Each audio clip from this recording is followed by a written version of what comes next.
California Governor Gavin Newsom's latest media blitz is fueling speculation that the 2024 Democratic presidential field could be getting more crowded. Newsom's recent appearances on NBC's Today Show, a sit-down with Fox News' Sean Hannity, a Politico interview, and his escalated attacks on Florida's Governor Ron DeSantis add suspicion that he could jump into the race. Meanwhile, a new DailyMail.com JL Partners survey actually shows DeSantis faring better against President Joe Biden than rival Donald Trump against Joe Biden. Now, according to the poll, Biden would actually beat both of them if the election were held tomorrow, but DeSantis would come closer. A Biden-DeSantis matchup reveals Biden would take 44% of the vote to 43%. When up against Trump, Biden would take 46 to 44. That finding being more in line, and I think we've cited some polls that found the opposite previously, that Trump actually doing better. That poll is more in line with, I think, what people would just normally expect, that, you know, Biden beat Trump once. Trump isn't getting any more popular among the general electorate. Maybe he can, the lust that Republican primary voters feel for him in their hearts maybe fluctuates, but could he win more people than last time in a general election? I see why people would think no.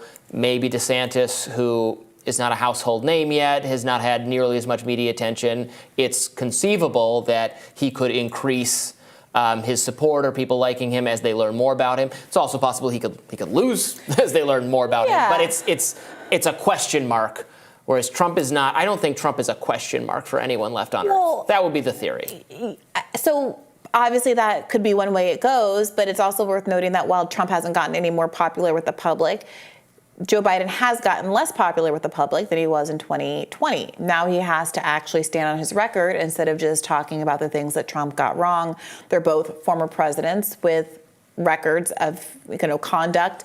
Biden can no longer claim to be able to kind of save the world from COVID in the way that he averred. All of the statements about how, if X number of millions of people died under under Trump, that was completely unconscionable and that would never happen on my watch. To 2 years later, more people have died under Biden than they have, under Donald Trump. And so, that is part of what's going on here. Could be going on here. Also, the unfavorables of these candidates are dramatically high. We covered, I think, last week how RFK Jr.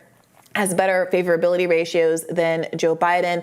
Joe Biden is underwater with favorability. Obviously, Donald Trump is no walk in the park as well. But it's difficult to assess what the outcome is going to be when you have two kind of historically unfavorable candidates. We saw this play out in 2016, where, again, everyone had these polls that showed that Hillary Clinton was going to win the day, and we know what happened there. Well, what do you think Gavin Newsom is doing here? I don't think it would surprise me if he's actually going to run against Joe Biden, not because he's not ambitious. I think he thirsts for it, for the presidency. The Democratic establishment, though, is so powerful and so all behind Biden. There will be no challenge to Biden if they can help it. So to go up against them is, I think, shooting himself in the foot for a later aspiration. If, this is him running against Kamala Harris in 2028, fine, sure, absolutely. I say he'll make a go of it. It would really, so maybe he's just laying the groundwork for that. I don't think he's going to get in the race. I mean, as you point out, Biden is very unpopular. There is certainly appetite in the party for someone else. Gavin Newsom, I don't care for him at all, but he could maybe make a good go of it. I just don't think he's going to want to alienate. I think he's going to be afraid to alienate the DNC. I think to the extent that he's planning a run, it will be a sanctioned run. I think that it could be the case that this is a trial balloon of sorts. The Democratic Party is looking at the odds that say a majority of Democrats don't want Biden to run. Certainly, a majority of Americans don't want Biden to run again.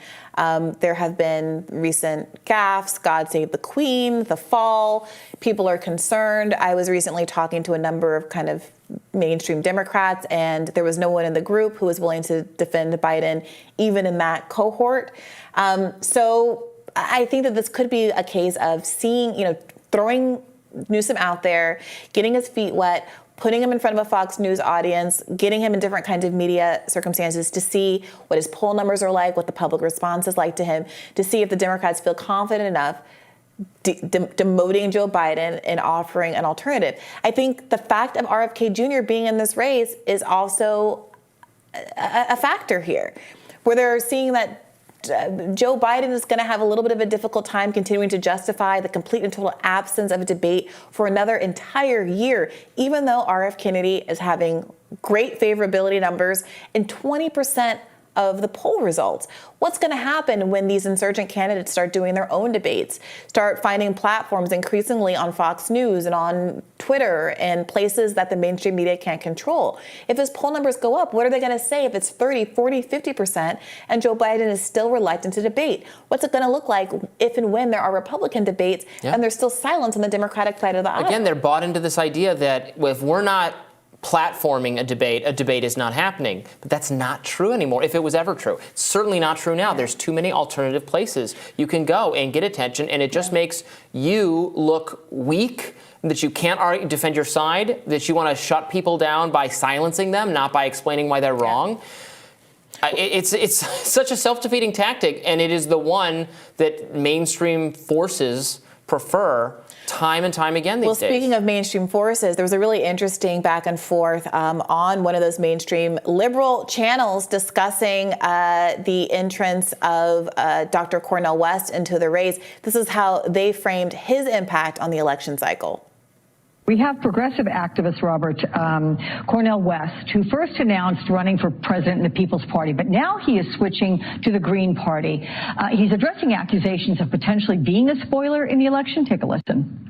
You don't look to the weakest candidates as a full explanation as to why you lose. Sister Hillary Clinton lost because she was not a good candidate. The idea of putting all the responsibility on the candidates who get the fewest votes compared to the other big two is just a way of rationalizing a two-party system that has become more and more outdated and antiquated. Do you agree with that? I mean, in today's national politics, how big an impact does a third-party candidate have to siphon votes from Democrats and Republicans? And is he going to be on the ballot in 50 states? Well, you just touched on it and Elise touched on it. The key is ballot access, right? If the Green Party, if Cornel West is the nominee for the Green Party, and the Green Party is on the ballot in an Arizona or a Wisconsin or a Pennsylvania, then the impact could be significant. I mean, I think what Cornel West is saying there, it doesn't appear to be all that versed in history, right? We don't have to go back far. The 2000 election, George Bush is declared the winner of Florida by 537 votes. Right. And yet 97,000 people voted for Ralph Nader. So it's a concern. Historian Dr. Cornel West, not apparently well-versed enough in history. It's interesting. It almost felt like the gentleman on the left was giving a call to the dogs. You got to keep them off the ballot. And in fact, as a libertarian, you well know, that has been a strategy of the two corporate parties to concretize their power since time immemorial. They could be doing a different kind of call, say for ranked choice voting, which would also get rid of the spoiler problem, but that would also diminish the fundamental power of these two mainstream corporate parties. Right, or you can just win their voters by talking about their issues and pledging to do something. Yeah, a Green Party always being accused of taking votes from Democrats. The Libertarian Party often gets accused of taking votes from Republican Party, but many libertarians do not prefer the Republican Party to the Democratic Party, think they're both bad. There are probably even some people in self-described libertarians who would have voted for Biden instead of Trump. It's not clear to me at all that they take necessarily more from Republicans. A lot of them just would not vote for either of these people because neither party is representing their interests. You know, you want to be strategic about it, fine, but and also that history lesson, I'm sorry, George Bush won Florida because they printed a ballot where people voted for Pat Buchanan by mistake because the ballot was really funky looking. The Supreme Court. It's not, it wasn't the wrath of the Nader voter. Yeah. It was literally a screwed up ballot where if you had this ballot, you would also vote for Pat Buchanan, Briahna, because it was really badly made. And don't forget, Ralph Nader, this is not an apocryphal story. I've talked to them about this on my podcast several times. He went to Al Gore's campaign and said, here is a list of my policy priorities. Here's 20, 25, whatever. Pick a couple and I'll drop out of the race. Al Gore decided, no, I don't have to earn the people's votes. I don't have to adopt some of these popular policy platforms. I'm going to go in on my own and he suffer the consequences. America as a whole suffer the consequences. So And another example of a certain kind of narrative control that's coming out of the mainstream media, and we will continue to bring you news from these insurgent campaigns as they continue to develop. More Rising after this.